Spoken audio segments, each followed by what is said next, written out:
ప్రముఖ నటుడు రంగనాథ్ భౌతిక కాయాన్ని గాంధీ ఆసుపత్రి నుంచి ఫిలిం ఛాంబర్కు తరలించారు. రంగనాథ్ కుమారుడు కూతుళ్లు ఆసుపత్రికి చేరుకున్నారు. వారి సమక్షంలో రంగనాథ్ మృతదేహానికి గాంధీ ఆసుపత్రి వైద్యులు శవపరీక్ష పూర్తి చేశారు.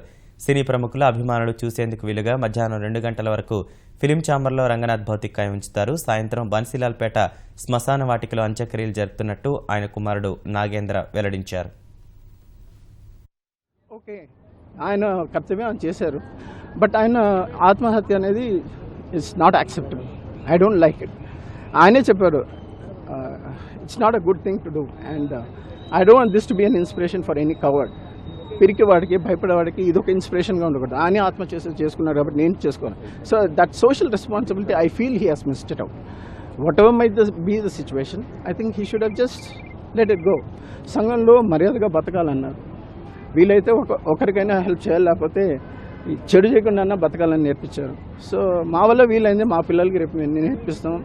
నేను కూడా కారణం, మా అక్కలు కారణం, ఈ సంఘం కారణం అని అందరూ అనుకోవచ్చు, ఏదైనా అనుకోవచ్చు. Because you have a right for opinion. ఒక మనిషి ఆత్మహత్య చేసుకున్నారు యాజ్ పర్ వాట్. నేను కామన్ మ్యాన్గా ఉంటే ఒక యాక్టర్, సెలబ్రిటీ ఇన్నేళ్ళు ఆయన పనిచేశారంటే ఇన్ని కోట్లు సంపాదించుంటారు. ఆయన ఆత్మహత్య చేసుకొని ఇలా రాశారు, ఆయన వైఫ్ని ఇలా చూసుకుని ఇవన్నీ పెట్టుకొని మైండ్లో పెట్టుకుంటే బిడ్డలు చూసుకోలేదా, కోడలు హరాస్ చేసిందా, కూతుర్లు చూసుకోలేదా, డబ్బు కోసం ఆయన ఒంటరిని చేశారు, లాగేసుకొని ఒంటరి చేశారు అనేది కామన్ థాట్. అది అందరికీ వచ్చేది. అది కామన్ థాట్ రాలేదంటే వాడు మేధావి. Something different. మనకి తెలియని విషయం చాలా దాగుంటే అది నిజం కాదు. కొన్నేళ్లుగా ఒక భర్త ఎలా ఉండాలని ఎగ్జాంపులరీగా, ఒక తండ్రి ఎలా ఉండాలని ఎగ్జాంపులరీగా బతికి సంఘానికి ఏమైనా చేయాలి. సంఘంలో పేదవాడు అనేవాడు ఉండకూడదు. 3 పూట్ల తినాలి, ఒక నీడ ఉండాలి, బట్ట కట్టుకోవాలి, మందులు వేసుకోవాలి. ఆయన కోరిందంతే ఇది. దానికి మనం మనుషుల్ని మార్చాలంటే మన సీఎం పిఎం అవ్వడం కాదు. రాస్తే చదువుతారు, చదివితే మనుషుల్లో మార్పు వస్తుంది అని చాలా టైం స్పెండ్ చేస్తాం. మా అమ్మతోటి అంత కష్టపడి అంత ఉండి మేమందరం ఉండి చూసుకున్న తర్వాత ఆయన టయర్డ్ అయ్యారు.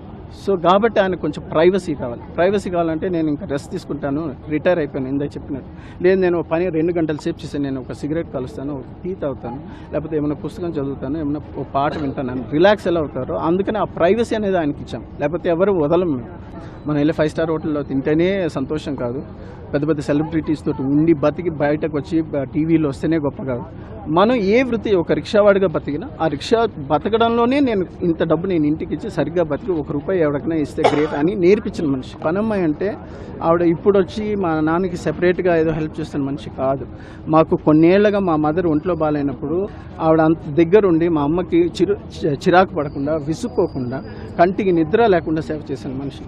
సో మేము కూడా ఆవిడకి ఏమైనా చేయాలని చూస్తున్నాం. తన వంతు ఏం చేయాలంటే అది రాసి ప్లీజ్ తనకు అది ఇవ్వండి అని రాసారే కానీ, అంతేగాని ఆవిడ ఏమైనా ఫోర్స్ చేసి తీసేసుకుందా, హరాస్ చేసిందా, ఏమైనా చేసిందా, నో, అదేం లేదు. ఎందుకంటే బికాజ్ వీ నో దెమ్. ఇంట్లో ఉండే మనిషి లాంటిదే, కానీ తన పేరు పరమంచి అంటున్నారు.